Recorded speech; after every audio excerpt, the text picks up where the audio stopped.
So just because a book contains a bunch of really great sentences doesn't necessarily mean it's a great book or a really great story.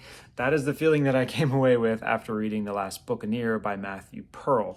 This is a book. On the back, one of the things that they say is this is a novel about book lovers, for book lovers, written by a book lover.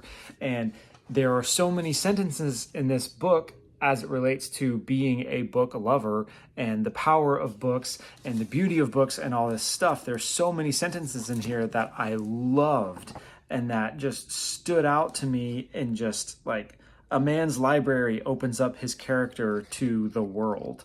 And like for readers, books are a universal salve. When we are hot, we read to feel cooler. When we are cold, we read to warm up. Tired, books wake us. Anxious, they calm us.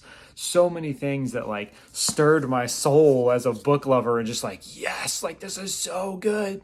But I ended it, and there's a big twist at the end that I thought I was gonna like, and then turned into a thing that was just like, wait, what is happening? I don't.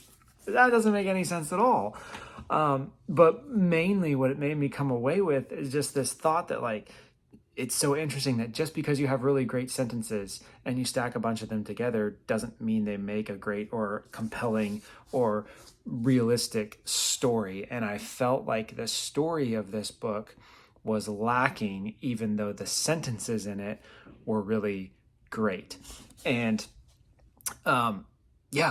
yeah, I don't know. Just very interesting thought. Has anybody else read this book? What did you think of it, if you have? And if you are looking at it, I've read better. I've read better books about book lovers. If you want a great book about being a book lover and stuff, there is a book called The Last Bookshop in Paris. That was a really great book. That's just a book lover's book. And there's one called The Man Who Loved Books Too Much. And that is also another great book about being a book lover. But yeah, this one just kind of a swing and a miss. And really for that whole idea of like, every great book contains great sentences, but just because something has great sentences doesn't mean it's a great book. So there you go. There's your thought for the day.